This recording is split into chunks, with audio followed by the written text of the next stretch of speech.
Hello, I'm DM, and today I'm going to teach you what I've learned from playing the game. I am currently in Gold 4. Now, I did post some OP characters, so there is something to be said for that, but I have learned a lot by playing against a good amount of teams, by being in Gold 4, by, seeing teams like this on a daily basis, and by having friends who are good at the game as well. I'm going to try to teach you the difference between defense and offense teams, what kind of rewards you can expect, and if Arena is really worth your time and effort. So without further ado, let's get right into it. Now, in order for you to care about Arena, you're going to need to know the rewards. Now, the rewards for Arena are actually pretty massive. What you're going to get is you're going to get medals, which you can use in exchange to increase your stats. You can choose any stat in any tier you would like here. But more importantly, what you get by actually being a part of the arena is a flat percentage stat, which I'm going to show you right here. If you look here, in the current tier of Gold 4, you get 20% HP, 20% attack, 20% defense. Now, some people are confused, and they think that, hey, these stats are only for arena purposes, PvP purposes. No, actually, if you get Gold 4, these 20% stats across the board are for anywhere in the game. So that means campaign farming. That means Minotaur grind, dungeon grinding, anywhere. These stats are for the entirety of the game. That is why people tend to try to get to the higher tiers. That way they get these flat bonuses all the way across. But more importantly than just the 20% bonuses, you can also get these medals. Now, if you look here, let's see, like crit damage on Spirit, for example. You'll see the medals. It's 50 bronze for level 1, 150 for 2, etc. And then it becomes gold for the higher tiers. Now, if you want to upgrade something, it's 13 gold for level 1 or 50 bronze.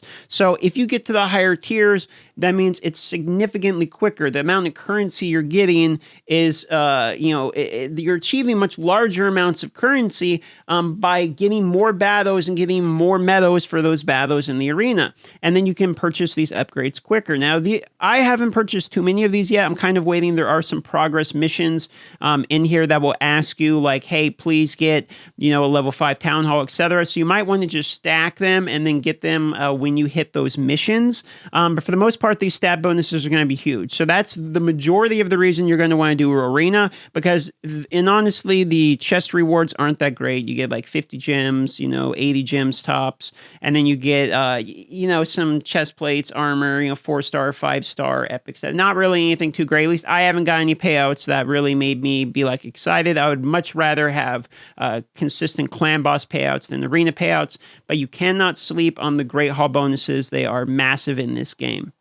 Okay, now we're going to need to talk about arena compositions, and how to climb arena. Now, in arena, you get 4 character slots, and that's fine because there's typically 4 different types of characters you're going to need in arena, okay? And the first one we're going to talk about is your leadership slot. In your leadership slot, you're going to want a speed aura that works in arena, and the reason for this being that speed typically wins the game. If you go first, you are at a massive advantage because you can either burst down the enemy team, eliminate one person automatically, get your buffs up so they do less damage, etc. So for this reason, you're really going to want a speed aura, and that speed aura can be people like Gorgorab. It can be Lysandra if you were lucky enough to pull her. It can be, there's a, I'm forgetting the name, but he's Prince something. He's a demon lord legendary, but even Spear Host is a rare, which is a little more lower tier one that you can pull. Any leadership that will give you ally speed is going to be what you want, but you also need on your team a kind of attack up type of character. It preferably one that feels turn meter as well. So you have your person making you go fast, okay? Then you have your person who buffs you and preferably gains turn meter. So there's some people use like Apothecary, which will give you speed up and will give you turn meter gain as well. The preferred option is Seeker because he gives you turn meter gain and then attack bonus. So your first steps is, your Lysandra, your Gorgorab, or whatever. That person goes, gives everyone speed, and then you have your attack up type person. Now, the reason Gorgorab is good because he fills both of these rows. He gives you the attack up and he gives you the speed leader, and even has a revive, so he's very good in PvP. But you can separate these rows. This is just something you're going to need in arena, is try to get that attack up buff and that turn meter fill. And you can move it around where the characters do. But you'll notice that I have these two with these 2 characters. Now, so you got your 2 characters, right? You got your speed aura, you got your attack up, and your turn meter fill. Now, what do we do with it? Now, what you want to do with it is, it depends on what you have. typically this comp that we're building here is going to be very good with AoEer types. So if you picked Aethel, if you picked even Kel, if you pull any really high tier AoE person, like I pulled Ray, but it doesn't have to be Ray, okay? It can be any person, even Belor can be used for this, you know, rares. There's a lot of AoE type of characters. Aethel is a starting character, can be used for this. So after the first two people go, the turn meter gain and all that is up. Then you have the AoEer, okay? And the AoEer is going to do a ton of damage and try to burst down as many people as possible, kill one or two people, and if so, then you kind of win the game. And the fourth slot typically fills kind of that defensive role. You can have double damage, but typically it's a utility type of role. I use Skull Crusher on defense. That way when they're attacking, they attack into my counter attack. But when I'm attacking on offense, it's a little bit different. And the reason offense and defense are different is because on defense, you don't really get the chance to choose your battles. So you need to have a team that has a variety of affinities that also is kind of a defensive type of oriented team. That's why you see Skull Crusher and Seeker here, and you see 3 different affinities. However, on offense, you get to choose your battles. So if I'm really blue heavy, I'm not going to attack into a red, right? So this one has 3 green. I'm a blue heavy guy. I'm going to go in here and I'm going to do Seeker. And then I use Cold Heart just because I want to get a little bit more damage. But you can really put in, I could put in Vrask. I could put in Robar, Apothecary. You can really do a variety of whatever. I'm just going to go ahead and keep Cold Heart in here. So I'll walk you through how this looks now. So we're going to go into the battle. And once the battle loads up here, what's going to happen is my Lysandra will go first because I have her quick, and she's going to give speed up and fill the turn meter to people. And then after that, we're going to have the Seeker go, and this is your attack up and turn meter fill character. Now, your first character doesn't have to fill turn meter as well. You don't need 2 turn meter fills. It just happens to be that's what I have.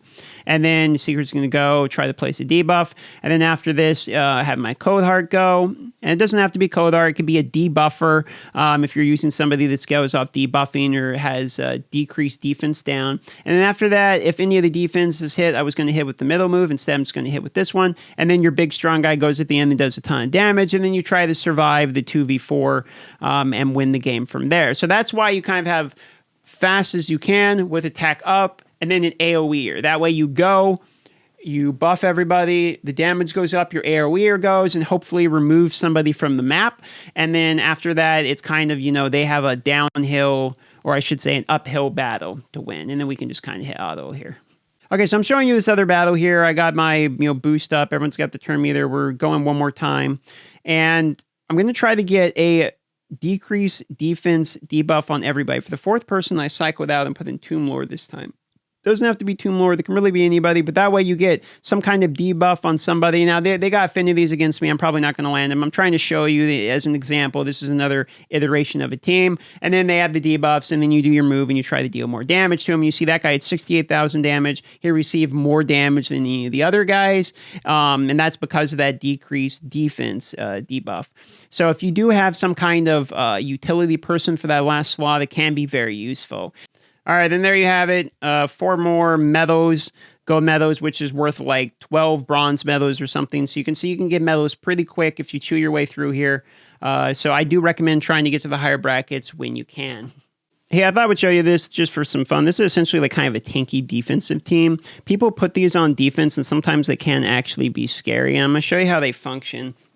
Basically, the idea is teams like mine work off of one large burst. So they make a team that can survive that burst and then wears you down over time because they either have sustained lifesteal type of kits or they have defensive type of kits that will allow them to be able to eat burst damage. And then after that, you kind of only do a little bit of damage at a time, and then they'll slowly wear you down.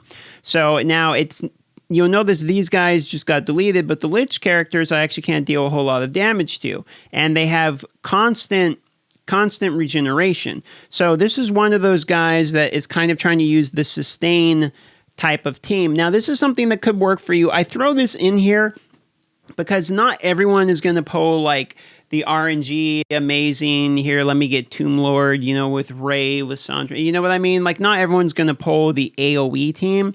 So I'm trying to show you that there are other types of comps that people are running in higher brackets that actually do very well. So if you have the type of team that you can maybe build something very, very defensive, very tanky, like let's say you have a defensive, you know, a defensive type of lead, and you have like a Vrask and a Skull Crusher, you know, or something like that, or a Rhine Beast even. You know, there is ways you can work that into a very effective team. So you don't have to rely on the attack up strategy as long as you use either the strategy to counter that strategy, or you're using that strategy and you have a very effective version of it, you're going to be okay. But one way or another, a large amount of people are using this kind of nuking AoE type of strategy I've been showing you, you know, with the attack up, the speed up, going first and trying to delete people. But it's not the only one that will win. So keep an eye out for teams like this. Maybe look through your roster, see if you have anything that either will get you into that nuking AoE with, you know, like Kel, Seeker, Apothecary or something. If you don't have that, maybe look in your team and you have something more like this team that I'm getting crushed by, you know, something a little bit more defensive option. Maybe, you know, a defensive lead and some sustain. Maybe you have really good Vamp. Maybe you have really good Vamp gear. You never know. There's a lot of ways to do it, okay? I can't go over all of them, but I wanted to give you at least the way I do it, the way I've seen it, and the basics that I know. So I hope you guys enjoyed this video. If you did, consider, you know, liking it and subscribing. Let me know what you want to see in the future, because I'm willing to do any video you guys want to see on Raid Shadow Legends. I am learning the game myself, but I'm trying to learn quickly. I'm playing the game quite a bit, and I'm enjoying the process a lot, and I hope you guys are enjoying the game too. So cheers. Thanks for watching the video, and everyone have a great day.